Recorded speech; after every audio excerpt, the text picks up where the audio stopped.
ஊடகத்துறை சார்ந்த நண்பர்களான உங்கள் மூலமா நான் முதல்ல கூறிக்கொள்ள விரும்புகிறது, இந்த மாபெரும் வெற்றிக்கு காரணமான அன்பார்ந்த தமிழ்நாட்டு மக்களுக்கு, அதேபோல் தலைவர் கலைஞர் அவர்களின் உயிரினும் உயிரான உடன்பிறப்புகளுக்கு கோடான கோடு நன்றியை நான் தெரிவிச்சுக்க விரும்புகிறேன். பாசிசத்தை வீழ்த்தி இந்தியாவை காப்போம் என்ற முழக்கத்தோட பரப்புரை பயணத்தை செஞ்ச திமுக தலைமையிலான இந்தியா கூட்டணி கட்சி தலைவர்களுக்கும், நிர்வாகிகளுக்கும், செயல் வீரர்களுக்கும், தொண்டர்களுக்கும் என்னோட நெஞ்சார்ந்த நன்றியை முதல்ல நான் தெரிவிச்சுக்க விரும்புகிறேன். கடந்த நாடாளுமன்ற தேர்தலில் 39 தொகுதிகளில் வெற்றி பெற்றோம்.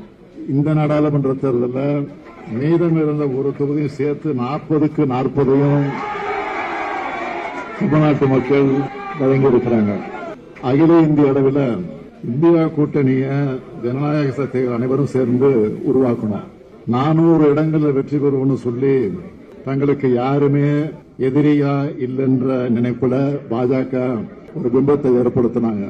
ஆட்சி அமைக்கும் தனி பெரும்பான்மைக்கு தேவையான இடங்களை கூட பெற முடியாத அளவுக்கு பாஜக இப்ப தள்ளப்பட்டிருக்கு. அது மாதிரிதான் இதுவரைக்கும் செய்திகள் வந்துகிட்டு இருக்கு.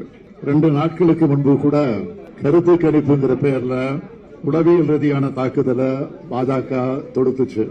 ஆனா இந்த தேர்தல் முடிவுங்கிறது அரசியல் சாசனத்தை மாத்திடலாம், வெறுப்பு பரப்புரைகளால மக்களை பிளவுபடுத்தலாம்னு நினைச்ச பாஜகவுக்கு எதிரான மக்களோட தீர்ப்பு இதுதான். எங்க கூட்டணியுடைய வெற்றி. பாஜகவோட பணபலம், அதிகார துஷ்பிரயோகம், ஊடக பரப்புரை எல்லாத்தையும் உடைச்செறிஞ்சு பெற்றிருக்கக்கூடிய இந்த வெற்றி மகத்தான வெற்றியாக, வரலாற்று சிறப்புமிக்க வெற்றியாக அமைந்திருக்கிறது.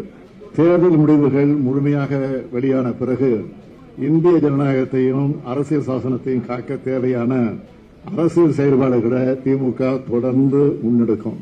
முத்தமிழறிஞர் தலைவர் கலைஞருடைய 100ஆண்டு நிறைவு விழா ஆண்டு இது. நாடாளுமன்ற தேர்தல் வெற்றியை தலைவர் கலைஞருக்கு காணிக்கையாக்கும்னு சொல்லியிருந்தேன். இந்தியாவிலேயே 75 ஆண்டு கால கடந்த ஒரு மாநில கட்சியான திமுகவோட இந்த தேர்தல் வெற்றிய, இந்த இயக்கத்தை 50 ஆண்டு காலம் கட்டி காத்து இயக்கிய தலைவர் கலைஞர்களுக்கு நான் இதை காணிக்கையாக்குகிறேன்.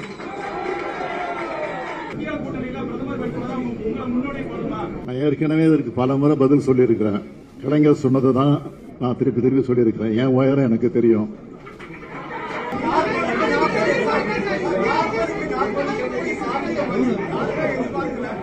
நாங்க எதிர்பார்த்தோம். ஆனா மோடியினுடைய எதிர்ப்பால இந்தியாவில் பல்வேறு மாநிலங்களும் இருக்கு.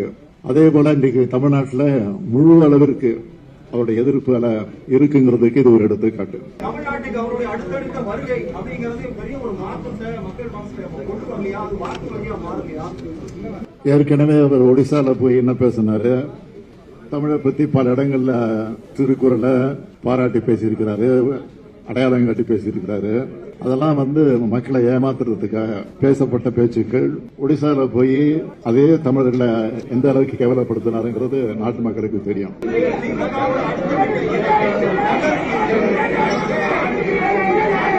நாளைய தினம் இந்தியா கூட்டணி கட்சியினுடைய கூட்டணி கட்சி தலைவர்கள் எல்லாம் டெல்லியில கூட இருக்கிறாங்க. நானும் அந்த கூட்டத்துக்கு போறேன். அதுல கலந்து பேசி முடிவெடுக்கிறேன்.